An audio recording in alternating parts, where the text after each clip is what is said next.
तुम वेक्टर की मैप का तीसरा हिस्सा देखो क्या, नहीं दूसरा देखो पहले तो। ऑपरेशन में पहला पॉइंट क्या लिखा है और दूसरा वो मैं तुम्हें नहीं सिखाऊंगा, मैं तुम्हें सिखा दिया। तो तुम सवाल कर रहे, तुम बीच में जो सवाल दिए जाए थे ना प्लस माइनस, वो वही था वेक्टर में। हम लोग आज वेक्टर के जिस किरदार को पढ़ेंगे, तो क्वेश्चन नंबर 23 नहीं लिखा था, उसका नाम है, तीसरा पॉइंट देख लो, चेक कर लो एक बार, scalar or dot product of vectors, dot product of vectors.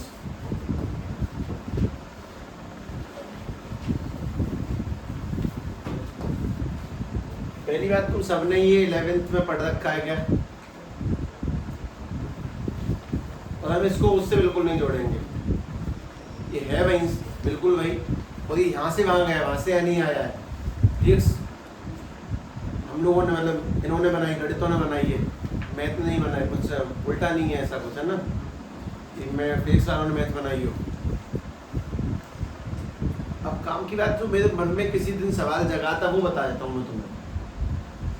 यार जब ये यहाँ पे कक्षा 12वीं में चैप्टर नंबर 10वां आता है, तो ये 11वें में तीसरा चैप्टर क्यों दे देते हैं? हालांकि को वेक्टर समझ में आया नहीं आया, कितना भारी भरकम हो जाता है वेक्टर समझना। तो में से कोई ऐसा भी जो 11th ही नहीं पढ़ी है, जैसे ये इन लोगों ने 9वीं नहीं पढ़ी थी इन्हें सीधे 9 में 10 पढ़ाई गई थी, डायरेक्ट तैयारी कर रहे थे सीधे 10वीं।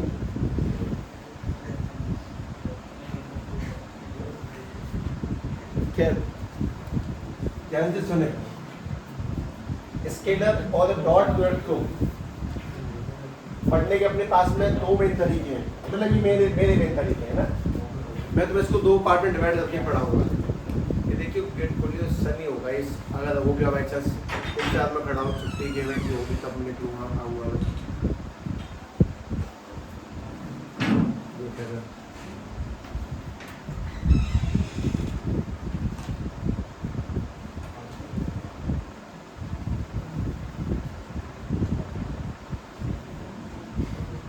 आजा कोई नहीं आ रहा।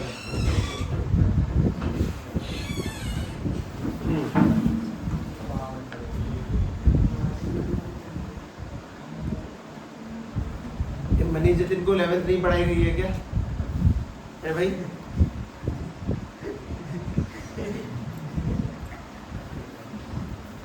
थोड़ा बहुत फर्क पड़ता है यार, मतलब थोड़ा ना रिदम का अंतर आ जाता है, चीजों को समझ थोड़ी सी स्लो मतलब हो जाता है, थोड़ा बहुत फर्क पड़ता है।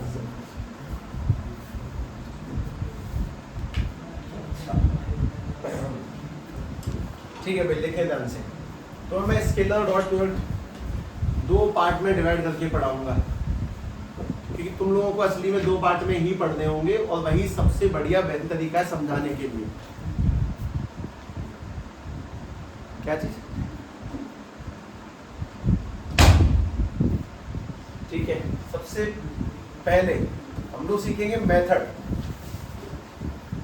क्या कि सॉल्व होगा कैसे, method to solve, direct method.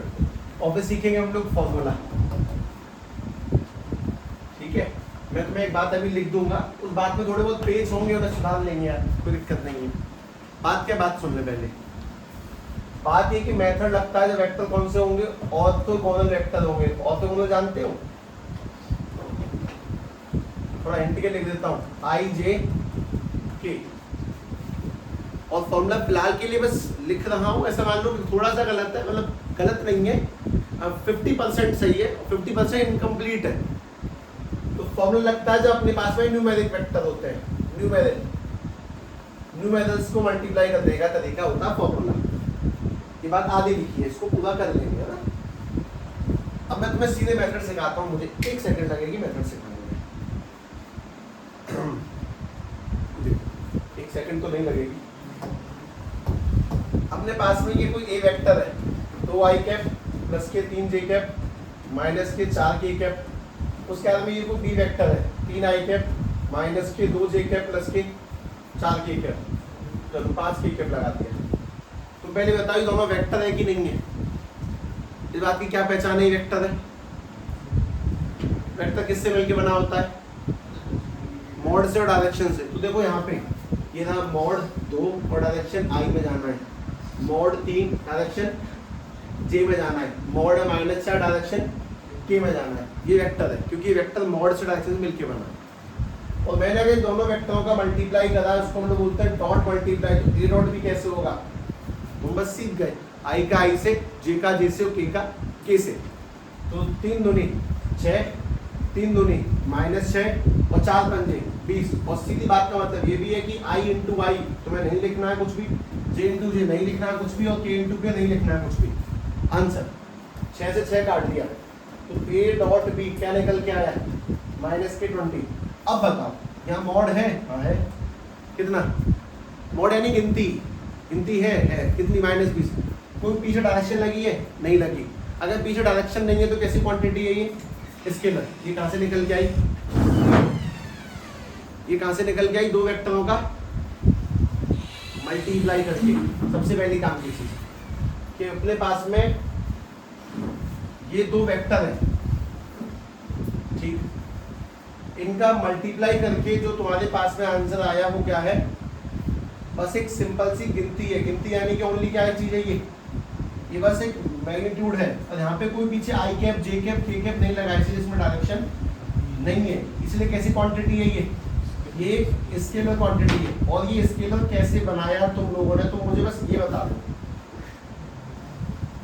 ये स्केलर कैसे बना।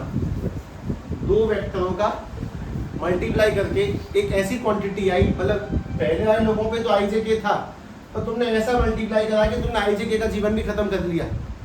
तो ऐसा मल्टीप्लाई जहाँ पे दो वेक्टर मल्टीप्लाई होके एक स्केलर क्वांटिटी देते हैं, ऐसे मल्टीप्लिकेशन को हम लोग क्या बोलते हैं, स्केलर और वेक्टर या फिर डॉट मल्टीप्लिकेशन। अब ध्यान से बात सुनो, आज हम लोग वो काम करेंगे जो हमने जीवन में आज तक नहीं किया। डेफिनेशन लिखते हैं ना, ठीक है।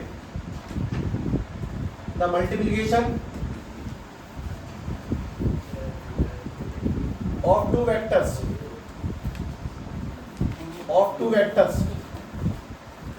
two vectors which give a scalar quantity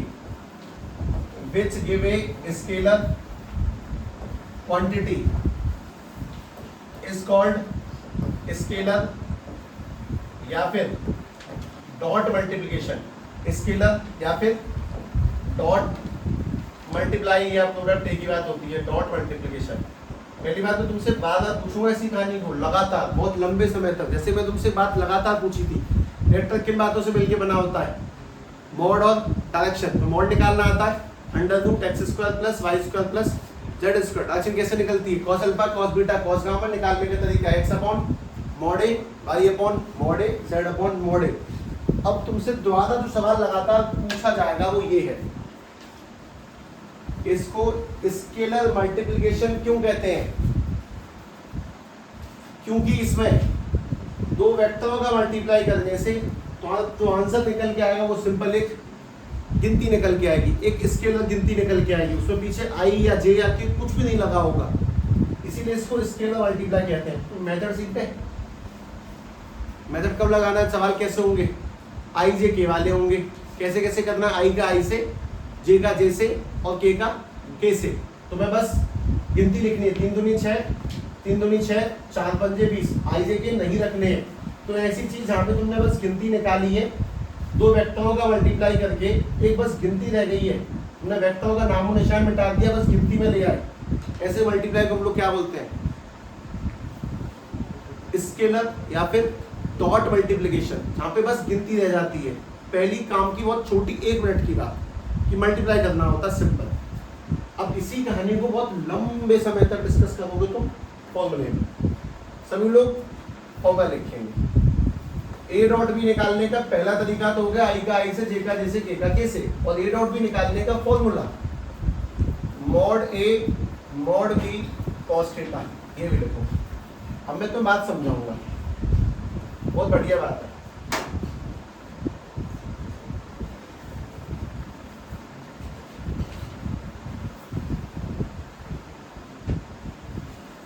कौन सी क्लास में, 12 में। तुम बहुत छोटी क्लास, ज़्यादा छोटी बच्चा, तुम 10th में आ जा, बहुत छोटी ले, 2 साल का ही अंतर है। 9वीं में 8वीं की तो फिर बदल दो। एक 10वीं क्लास का बालक इस बात में कभी राजी नहीं होगा कि 4 + 3 कितना होता है, बताओ 4 + 3 कितना होता है? मैं उसको बोलूंगा 5 होता है, 5 मानेगा ही नहीं, वो लड़ जाएगा बढ़ जाएगा पर मानेगा नहीं। 4 + 3 कितना होता है? 5 नहीं मानेगा वो। उसका रीजन भी सही है, वो ऐसी बातें जानता ही नहीं है, मूर्ख है वो। अब बात है कि 4 + 3 5 होता कैसे, कोई उससे कैसे बताए। तो अगर उसको समझाने की कोशिश भी अगर करी गई कि देख भाई ये है 4 मीटर की लाइन, ये है 3 मीटर की लाइन, ये 3 मीटर की लाइन, तो किसी आदमी का घर मान ले किसी को यहाँ से यहाँ पहुँचना है तो वो सीधा कितना चलेगा? 5 मीटर। तो इसमें कौन सी थ्योरम लग गई? तो 4 + 3 कितना आ सकता है? 5। और क्या क्या आ सकता है वो सुनो। अगर ये 4 मीटर है और ये वाला 3 मीटर है तो वहां से क्या निकल के आएगा? 7। अब 7 आएगा। अगर ये होता ये 4 मीटर है और उल्टा चला वो 3 मीटर तो कितना आएगा आंसर? 1 बचा आंसर कि मैं अपनी जगह से 4 आगे गया 3 पीछे आ गया तो नेट कितना बचा रह गया? 1 मीटर। तो 4 और 3 कितना हो सकता है? कम से कम 1, ज़्यादा ज़्यादा 7, और उसके बीच में कुछ भी हो सकता है, वो नहीं मानेगा। वैसे मैं तुम्हें एक सवाल देता हूँ, 4 पंजे बताओ, 10 भी हो सकता है आंसर,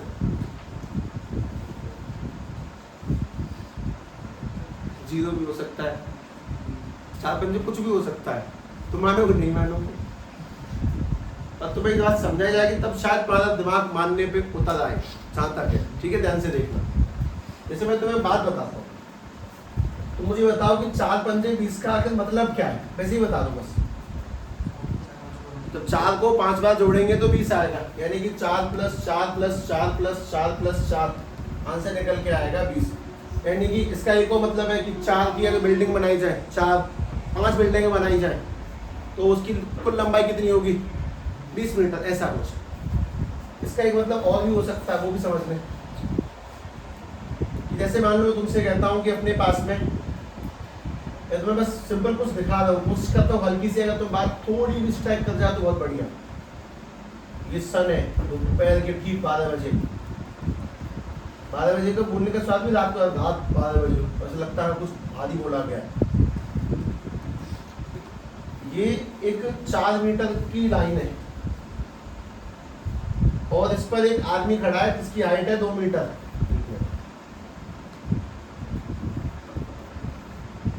ठीक है, इसकी हाइट है 2 मीटर। तुम मुझे ये बताओ, 2 मीटर 4 मीटर हटा दो, तुम बस मुझे ये बताओ सूरज के ठीक ऊपर होने पे इस आदमी की शैडो की लंबाई कितनी होगी? 0। 2 का कितना रह गया आंसर? 0। जब ये सूरज यहाँ पे होगा तो लगातार शैडो की लंबाई बढ़ेगी, जब ये सूरज यहाँ जाएगा तो भी शैडो की लंबाई बढ़ेगी।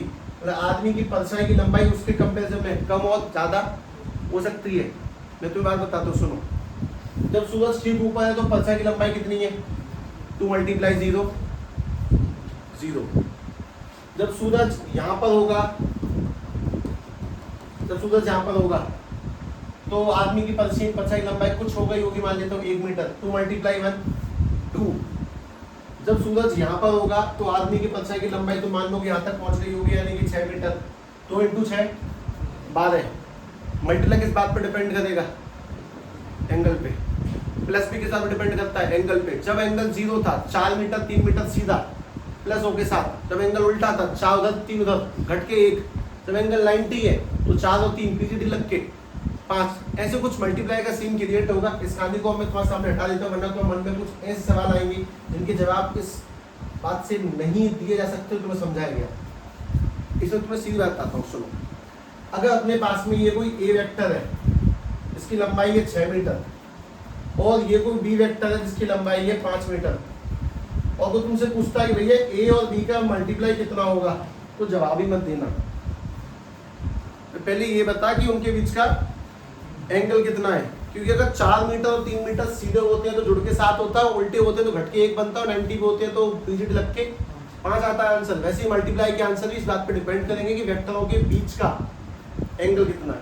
तो अगर एंगलों की बात चला दी जाए थोड़ा ध्यान से, तो ध्यान से देखना फिर, ठीक है, एंगलों की बात। और जो चैप्टर का दूसरा पॉइंट है ना जिसका नाम है एडिशन, वो हम लोगों ने किया नहीं है, बस लिखा के होता है, जब बीच में करा देंगे तो, क्योंकि उसमें कुछ है काम का भी सीखने को, अरे वो छोड़ा नहीं है, बस एक सही पॉइंट पर चल रहे हैं। देख भाई ये मतलब समझ ध्यान से, हमारे पास में ये वेक्टर है ए, इसकी लंबाई है 6 मीटर। दूसरा ये वेक्टर है बी, इसकी लंबाई है 5 मीटर। किसी वेक्टर में दो हिस्से पाए जाते हैं, ये जो पीछे वाला हिस्सा है इस हिस्से को दुनिया कहती है टेल, पूंछ, आगे वाले को हेड कहते हैं, टेल और हेड, क्या कोई नहीं। इनके बीच का जो एंगल है वो है 60 डिग्री। तो अब मैं तुमसे पूछता हूँ, तो 6 × 5 करेंगे तो क्या आंसर निकलेगा बताओ। अगर अब 6 × 5 करेंगे तो आंसर क्या निकलेगा? a डॉट b करने पर a × b × cos 60, 5 × 6 × में cos 60, 1/2 काटेंगे तो 3, 5 × 3 15। सबको वैल्यू याद होनी चाहिए ना। कल मेरी मुलाकात एक ऐसे आदमी से, उसकी cos 30 की वैल्यू गलत थी, 1/2 बदल लिया तो 3/2 आएगा, जबकि 15 मीटर। अभी 15 मीटर का मतलब अगर तुम समझ जाओ तो बहुत बढ़िया, बहुत ज्यादा बढ़िया। बात समझो, अगर हमारे पास ऊपर सूरज हो और एंगल 60 डिग्री का हो, तो सूरज की परछाई जब इस पर पड़ेगी तो 5 मीटर की पूरी नहीं पड़ेगी। अगर मैं तुम्हारे सामने इसके ऊपर लाइट लगा दूं, यार ये चक्कर है ना, अगर ऐसे करके इस पर लाइट लग जाए तो इसकी जो परछाई पड़ेगी ना पूरी नहीं पड़ेगी, परछाई यहाँ तक आएगी आधी सी, भाई कल्पना करनी पड़ेगी। मैं तो बंदे समझाने की कोशिश करता हूँ, कोशिश बहुत बार गलत क्यों साबित होती है, तो कभी मन करता है कि यार कर लेता हूँ एक छोटा प्रयास। इसीलिए 60 डिग्री के एंगल पे अगर ऊपर से लाइट डाली गई तो लंबाई 5 की जगह पर 2.5 दिखाई देगी। अगर 90 डिग्री के एंगल पे लाइट डाली गई तो लंबाई 5 की जगह, अगर बिल्कुल सीधी लाइट डाली गई तो लंबाई 5 से क्या दिखाई देगी? 0। अगर 60 के एंगल पे लाइट डाली गई, लंबाई कितनी दिखाई देगी? 2.5। अगर 0 पे डाली गई लाइट तो लंबाई पूरी 5। अगर लाइट ऊपर से डाली गई 60 के एंगल पे तो लंबाई कितनी दिखाई देगी? 2.5। और 2.5 का मतलब तुम्हें किससे करना है? 6 से। तो 2.5 में जब तुम 6 करने जाओगे तब तुम्हारा आंसर ऑटोमेटिकली 15 ही बैठेगा। कुछ ये लफड़ा है मल्टीप्लाई का। तुम क्या छोड़ दो इस बात को, तो तुम्हें ये बात छूटती है। तो सबसे पहले दो साफ बातें कट्टू कट ये समझ में आनी चाहिए कि अगर ए वेक्टर दिया गया है अपने पास में 10 मीटर और बी वेक्टर दिया गया अपने पास में 16 मीटर और उनके बीच का एंगल है 60 डिग्री, और कोई मुझसे पूछता है कि ए डॉट बी का मल्टीप्लाई करो, तो मैं ध्यान रखूंगा मॉड ए मॉड बी कॉस थीटा, और इसमें तुम बस मुझे एक सबसे तगड़ी बात का जवाब दोगे। मॉड ए का मतलब क्या है? मॉड का मतलब क्या है? लंबाई। ए की लंबाई कितनी है? 10। मॉड बी का मतलब क्या है? बी की लंबाई कितनी है? 16। और कॉस थीटा का मतलब क्या है? कॉस 60। काटेंगे तो आंसर कितना निकल के आएगा? 80 मीटर। कुल मिला के दो बातों के जवाब फिलहाल स्टेप बाय स्टेप समझोगे तुम। आज एक दिन में स्केलर पक्का करोगे भी नहीं और मैं तुम्हें कराऊंगा भी नहीं। सबसे पहली काम की बात है, वेक्टर में दो चीजें हैं, मेथड और फॉर्मूला। मेथड कब लगता है? जब वेक्टर किस में दी गई हो? आई, जे और के। और कितना आसान है, आई का आई से, जे का जे से और के का के से। एक तो बस ये समझ में आना चाहिए। दूसरी बात, तुम्हें ये एंगल थीटा लाइट कुछ समझ में भले ही ना आए। दूसरी बात तुम्हें बस ये पता होना चाहिए कि ए डॉट बी जब मल्टीप्लाई करेंगे तो मॉड ए मॉड बी कॉस थीटा का फॉर्मूला लगता है। ए मॉड यानी कि ए की लंबाई बी की लंबाई उनके बीच का एंगल पुट करेंगे तो आंसर क्या बनेगा? 80। ये लगता है जब गिनतियां दी गई हो, और ये लगता है जब आई जे के दिए गए हो। That's it. पहली बात ये समझ में आए। इस बात को आगे एडवांस किया जाएगा, लेकिन इस चीज को पहले लिख लो ध्यान से। बहुत समय है, जब तुम इंट्रो पढ़ सकते हो या 3 दिन तक 4 दिन तक, तो तुम इसको क्यों नहीं कह सकते लंबा? क्योंकि अपने आप टॉपिक इतने निकलेंगे कि मैं रोक नहीं पाऊंगा। पहले इस बात को बस इतनी सी बात समझे। तुम्हारे पास दो टाइप के मल्टीप्लाई करने का सिस्टम क्रिएट होगा आज के बाद। या तो आईजीके में होगा तो सीधे मल्टीप्लाई लगा देना, और गिनतियों में हुआ तो फॉर्मूला लगा देना डायरेक्ट।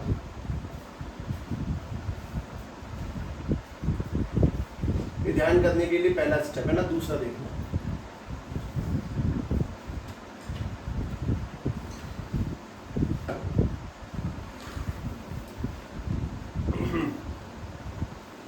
यूनिट वेक्टर का मोड कितना होता है? कोई यूनिट वेक्टर का नाम बताओ, किसी एक यूनिट वेक्टर का नाम बताओ। ये जो साइलेंस है ना, एक्चुअली में this is lack of confidence. I cap x में किया गया 1 मीटर का हाथ, दूसरा unit vector j cap y में किया गया 1 मीटर का हाथ, तीसरा यूनिट वेक्टर जेड में किया गया 1 मीटर का हाथ। तो 3 यूनिट वेक्टर तो ये हो गए, आई कैप, जे कैप, के कैप। क्या कोई नहीं, ये वाली बात दिमाग में जाए। ये कब लगता है? जब आई जे के हो। और ये कब लगेगा? जब गिनतियां गिवन हो। ठीक है, मैंने जो लाइट कोशिश की वो जितनी की वो ठीक है, तुम मत समझो उस कहानी को, दूसरी बात समझना। अपने पास में पॉइंट निकल के आता है बी, पॉइंट बी बेहतरीन है।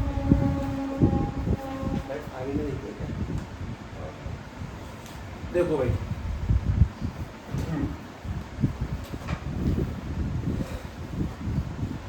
चलो हिस्ट्री में चलते हैं। History of multiplication. ठीक है, हमें साइंटिस्ट बनना है, वैज्ञानिक।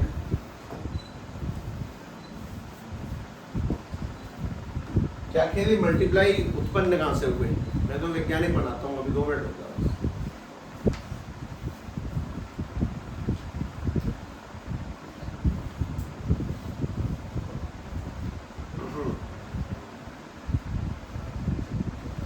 फॉर्मूला है अपने पास में ए डॉट बी। वैज्ञानिक बनने के लिए फॉर्मूला ध्यान से देख लो, A dot B cos theta. सभी लोग मुझे एक छोटे सवाल का जवाब देंगे।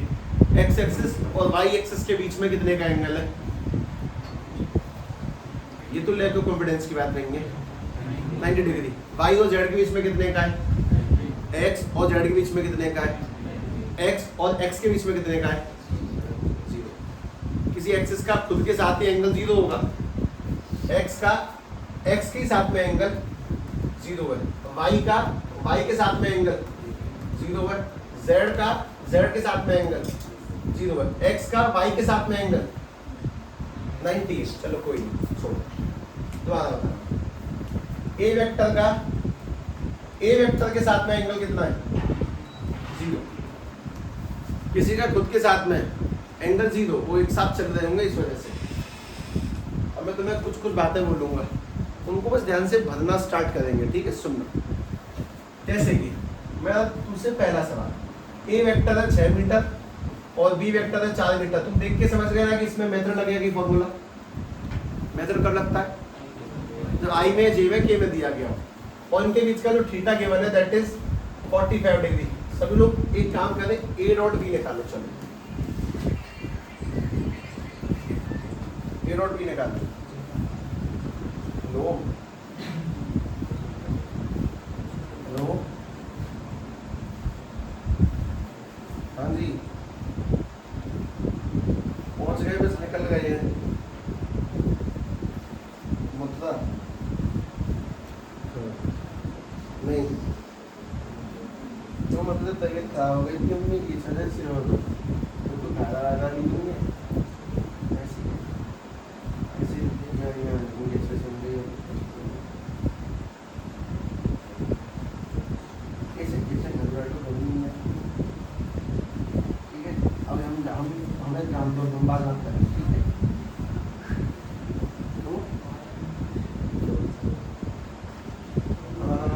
तुम बताएंगे सभी ठीक है। आंसर √2, मतलब ए की लंबाई और फिर बी की लंबाई और फिर कॉस में कितना थीटा लगेगा। तो ए डॉट बी करने के ए की लंबाई कितनी है? 6, बी की लंबाई है 4 और कॉस में कितना 45, अर्थात 24 इंटू में 1/2 में √2। 24/√2 आया तो उसको रेशनलाइज कर ही दो, पूछना नहीं है किसी से भी। सभी रेशनलाइज करना ही है, करना ही है भाई, बिल्कुल करना है ना। अपॉन में 2 से काटेंगे तो √2। अगली बात, दोबारा सवाल देता हूँ, सभी लोग ये करेंगे। अपने पास में ए डॉट ए का आंसर निकालो।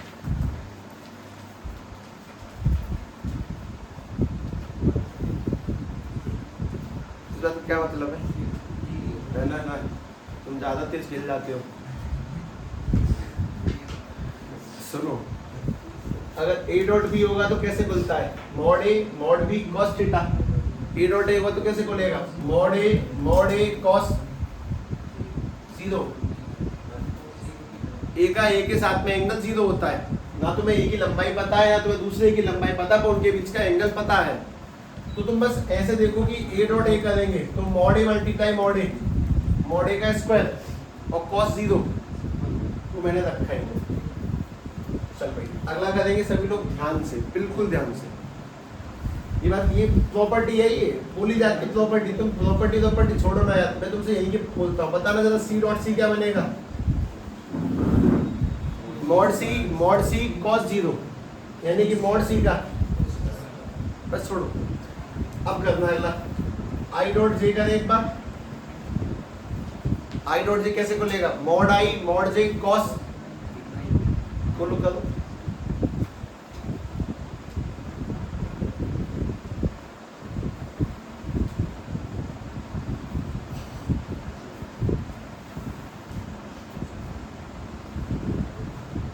बताओ आंसर बताओ, कौन गद्दार है इसमें? 90। आई का जब जैसे मॉड किया तो खुलेगा कैसे?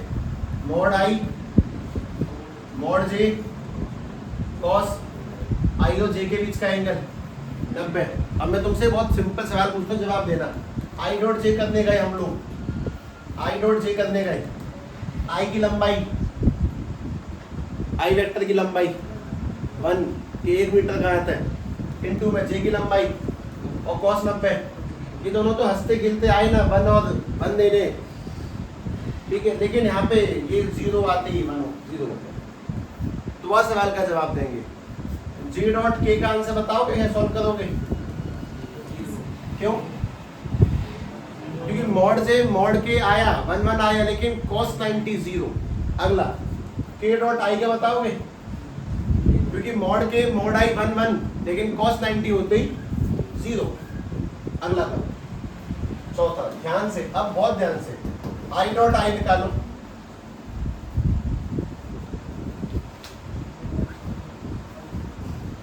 बोलो, मॉड आई cos जीरो खुद के साथ है। बना आंसर, बढ़िया बनेगा, अच्छा बनेगा, मजे आएंगे।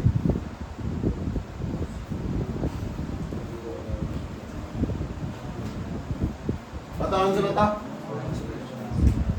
मॉड आई बता, मॉड तो आई का तो पता है ना तुम्हें, आई का भाई कैसे खुलेगा?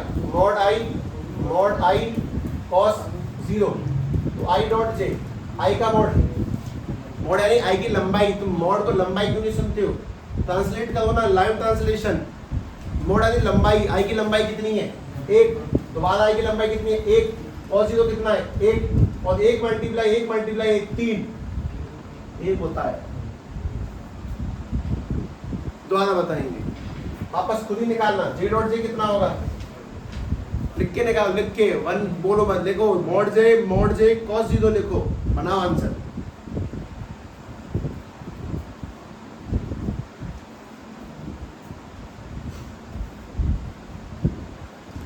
आखिर में तुम पढ़ा क्या ना हो, तुम पता नहीं है, तुम पता चलेगी, बस तुम 2 मिनट और रुक जाओ।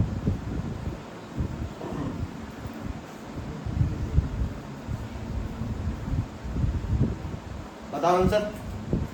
1 क्यों? क्योंकि मॉड जे cos जीरो, आई का आई के साथ में एंगल जीरो, जे का जे के साथ जीरो, तो 1 इंटू 1 आंसर 1। के डॉट के करना, मॉड के cos जीरो।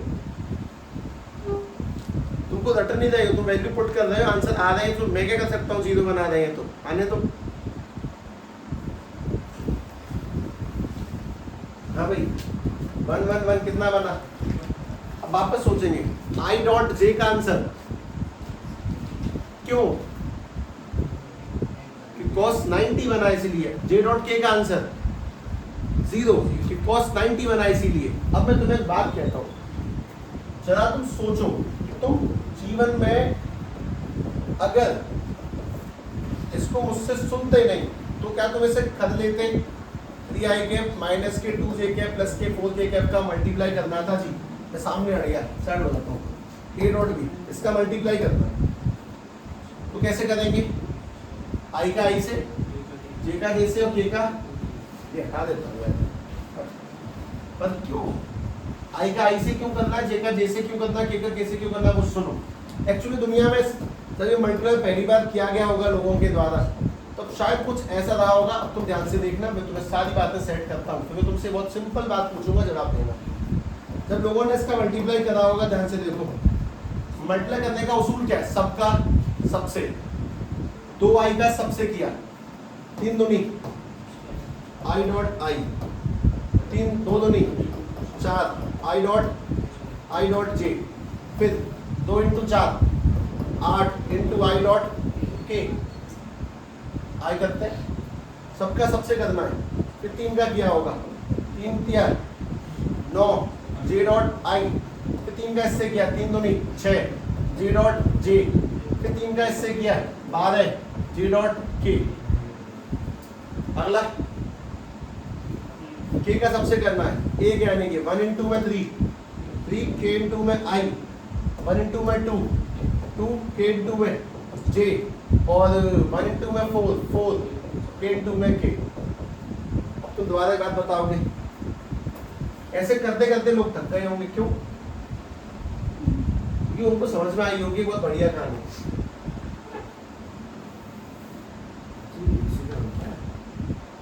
ठीक, ध्यान से बात सुनो, उन्हें बहुत बढ़िया कहानी समझ में आई होगी कि साथ सुनना। i डॉट i 1 तो बना होगा 6 मल्टीप्लाई 1 6 मल्टीप्लाई 1, उसके बाद में i डॉट j 0, क्योंकि cos 90 हो जाता है, तो मतलब ये खत्म हो गया होगा।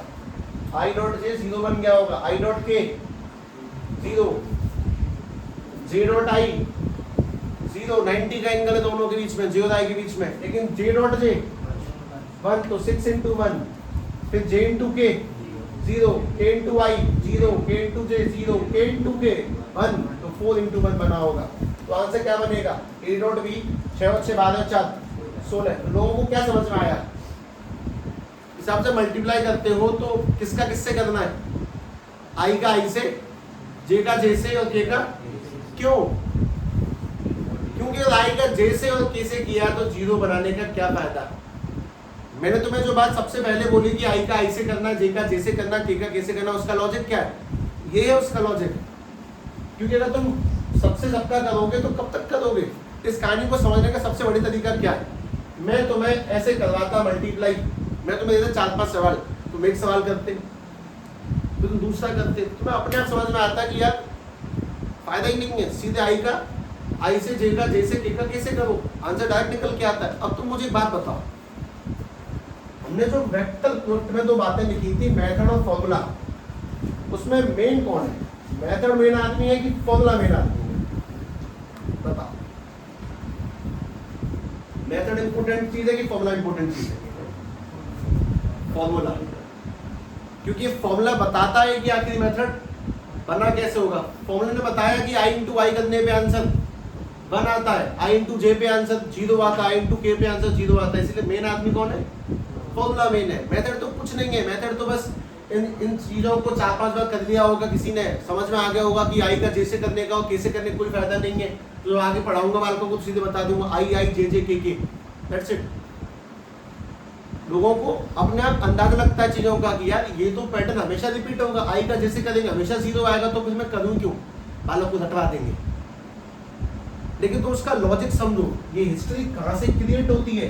इन जगहों से कि अगर i का j से और i का j से k से किससे भी किया तो 0 बनेगा, लेकिन अगर i का खुद से करोगे तो 1 बनेगा। 1 याद नहीं करना है तुम्हें ये ध्यान रखना है कि a डॉट b करने पे क्या आया?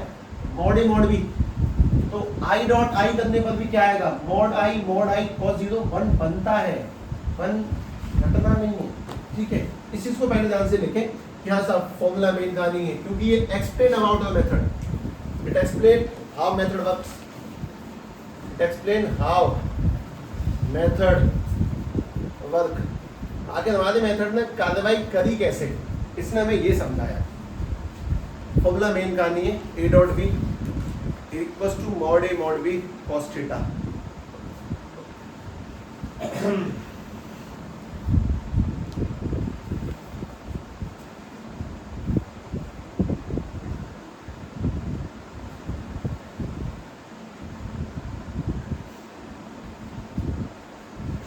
अब तुम जीवन में याद रखना, आई का आई से क्यों करना है, क्योंकि आई का जीवन किसी को फायदा ही नहीं है, इस वजह से। एक छोटे सवाल का जवाब और देंगे। जैसे कि मेरा सवाल तुमसे ये होता कि A vector equal to 3 I cap minus के 4 के कैप माइनस के 2 के कैप है, और बी वेक्टर इक्वल टू में 2 आई कैप प्लस के 5 ए कैप माइनस के 4 के कैप है। तो जब ए डॉट बी करेंगे तो 3 दूनी और आई विलुप्त हो जाएगा, विलुप्त नहीं होता वो 1 हो गया। तो वो 6 एकम 6 बना है, ऐसा नहीं कि गायब कर लिया हमने, मार डाला उसको, कुछ नहीं, वो है, वो 1 बन गया। 1 का फर्क नहीं दिखता ना, इसीलिए लिखते नहीं है। 4 5 जा 20। कोई पूछे सब जे और जे कहाँ चला गया, नहीं हमें तो ऐसे सिखाया है, ये नहीं जवाब है, ये गलत जवाब है कि हमें तो ऐसे सिखाया है। जे डॉट जे कहाँ चला गया, जे डॉट जे मल्टीप्लाई होके 1 बन गया। उसके बाद में -2 इंटू -4 करेंगे तो 8 आया। जब आंसर निकालेंगे तो ए डॉट बी आंसर तो निकाल ही दोगे तुम लोग, कहते हैं ठीक है। अगली चीज आती है वो देखो, ये अभी तक शायद ई लिखा था जो मैं तुम्हें समझाया, अब मैं तुम्हें एफ लिखाता हूँ। A dot B equals to में मॉड ए मॉड बी कॉस थीटा। इसमें द मोस्ट इंपोर्टेंट चीज ट्रांसपोज वैलिड है। इस बात का मतलब बताता हूँ, अगर तुम्हें जीवन में किसी भी सवाल में बोला जाए find the angle between vector, find the angle between vector, तो तुम्हें फर्स्ट प्रायोरिटी में हमेशा डॉट प्रोडक्ट वाले फॉर्मूले का इस्तेमाल करना है, डॉट प्रोडक्ट यूज करना है फर्स्ट प्रायोरिटी में हमेशा। मैं तुम्हें समझाता हूँ कि बात क्या कह रही है, ठीक है, सुन लो। हमेशा डॉट प्रोडक्ट का इस्तेमाल करेंगे और ऑलवेज एक पॉजिटिव आंसर देंगे, ठीक है, एंड पॉजिटिव आंसर देना है। कॉस्ट में से भी पॉजिटिव आता है, और कॉस्ट में नेगेटिव रखने का कोई बेनिफिट नहीं होता। अगर तुम्हें हल्की सी ट्रिग्नोमेट्री याद हो तो देखो, अपने पास में ये वेक्टर है, ये 2 आई कैप माइनस के 3 जे कैप प्लस के 4 के कैप, और ये बी वेक्टर है 3 आई कैप प्लस के 4 जे कैप माइनस के 3 के कैप। सवाल है find angle between a and b, find angle between a and b. तुम जिस दिन दोनों चीजें मिला दोगे, मेथड ऑफ फॉर्मूला, उस दिन तुम लगभग सारे सवाल बना डालोगे जो भी तुमने आज तक सोचे भी ना हो। ध्यान रखना, मैं बताता हूँ क्या चीज है। हमें ये पता लगाना है कि ए और बी के बीच में कितने डिग्री का एंगल बना है। तो पहली बात तो डिग्री की उम्मीद छोड़ देना कि तुम्हारे आंसर डिग्री में आएंगे। एक आध किस्मत से आ गया तो आ गया, कुछ जो बना के दिए जाएंगे कि 60 डिग्री 30 डिग्री 45 या 90 या 120, वरना आंसर जो आएंगे ना वो तो अभी दिखाई दे जाएंगे। और आंसर देखिए, सबसे पहली काम क्या, सभी लोग फॉर्मूला लिखेंगे A dot B equals to में मॉड ए मॉड बी कॉस थीटा। और अब तुम लोग मुझसे बात सुन लो ध्यान से, जो बात मैं तुम्हें सुना रहा हूँ वो बात ये है, तुम्हारे जीवन में सबसे बड़ी जो चीज है पढ़ाई के दौरान वो है सेंस ऑफ अंडरस्टैंडिंग फॉर्मूले। उनको देखकर तुम्हें ये पता होना चाहिए कि इस जगह पे ये पुट करने से काम बन जाएगा। जैसे इस बात का क्या मतलब है, क्या तुम ए डॉट भी निकाल सकते हो इन दोनों से? हाँ जी, बस 5 मिनट रुक जाओ, तुम लोग ए डॉट भी निकाल सकते हो। ए डॉट भी कैसे निकलेगा, अभी तो बताया, आई का आई से, जे का जे से, के का के से। 3 दूनी 6, 4 इंटू 3 माइनस के बाद है, 3 इंटू 4 माइनस के बाद है, ये तो निकल गया ए डॉट। अब इक्वल टू चलने दो, तो मैं स्टार्टिंग में सिखाया था, मैं पूछ लेता हूँ, तुम ए का मॉड निकाल सकते हो? मॉड कैसे निकलता है, under root x square y square z square. तो ये का मॉड निकालो, अंडर रूट 2 का स्क्वायर 4 9 और 16। बी का मॉड निकालो 9 16 9 और मल्टीप्लाई में क्या चल रहा है cos थीटा। इसमें ऐसा कुछ भी नहीं है जो तुम लोग अगर सोचो तो कठिन हो। ए डॉट भी यानी कि डॉट करना आई का आई से, जे का जे से, के का के से। मॉड निकाला under root x square y square z square, under root x square y square z square. अब 6 में से 12 गए -6 और -6 में से -12 गए -18। तब तक तुम यहाँ भी देख लेना, ये बना है रूट 29 और ये वाला क्या बना है रूट 34 इनटू में cos थीटा डिवाइड में ले जाओ। इसे ले जा सकते हैं, हाँ यही कह रहा था मैं, ट्रांसपोज वैलिड है, इनमें ट्रांसपोज वैलिड है, ठीक है ध्यान रखना। जब डिवाइड में लेके जाएंगे तो माइनस के 18 अपॉन में रूट मल्टीप्लाई हो जाता है 34 इनटू में 29। कर दो मैं बता दो क्या इतनी देर में 4-5 मिनट कर देता। तुमसे करवा दो 986 cos थीटा। अब बात ये कि सभी लोग अपने आप से नेगेटिव खुद गायब किया करेंगे, यहाँ से नेगेटिव में नहीं रखना है। तो बनेगा 18 अपॉन में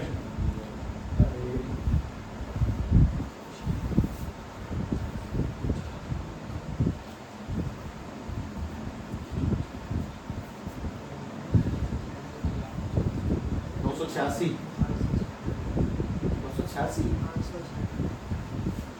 896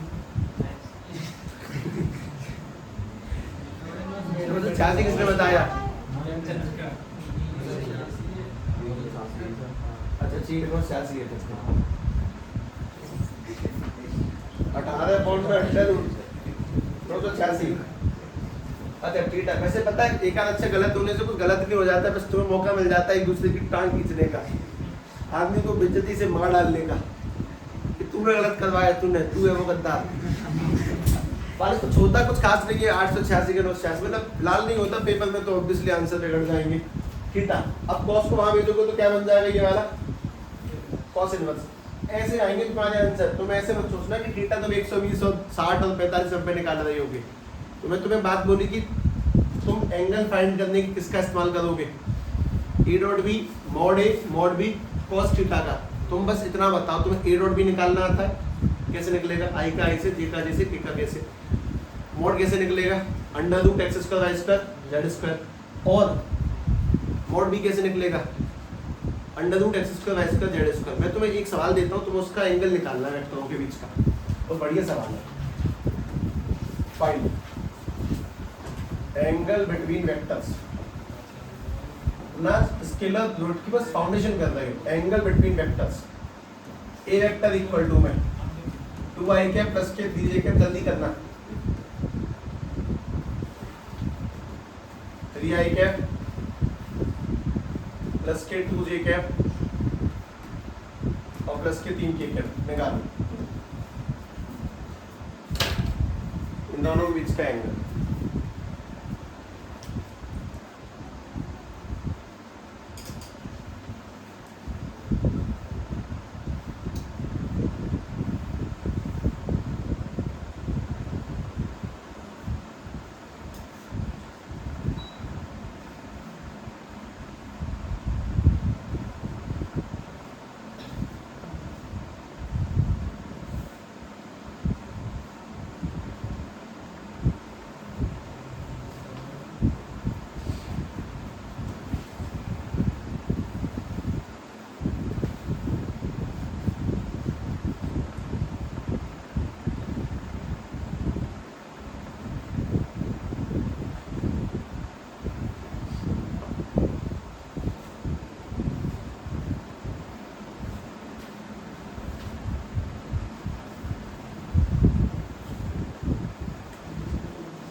क्या हुआ?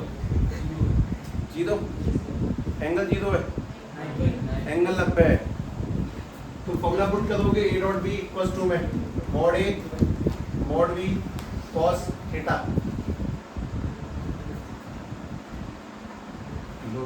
अभी रुक जाओ, मल्टीप्लाई करेंगे 3 दूनी 6 प्लस के 6 माइनस के बाद है a का मॉड रूट 29, b का मॉड रूट 22 और ये वाला cos थीटा। कोई फायदा नहीं है, सामने वाला 0 है, नीचे जाएगा तो सब कुछ खत्म ही होना है, मतलब 0 बॉन्ड में रूट 29 और रूट 22 इक्वल टू में cos थीटा। अब तुम लोग ऐसा मत करना कि पहले मल्टीप्लाई करोगे फिर 0 बनाओगे, नहीं करना भाई, क्यों करना है ऐसा, ठीक है। 0 इक्वल टू में cos थीटा चल रहा है। अब बात है कि cos 0 कब देता है, तो अच्छे आंसर भी आते हैं, ऐसी बुराई नहीं है, एंगल 90 है, पर अच्छे आंसर कब आएंगे, जब दोनों का मल्टीप्लाई क्या बन जाएगा, 0 बना, और भी कुछ सवाल होंगे, ठीक है। बाकी अपन लोग कल करेंगे, ध्यान रखें।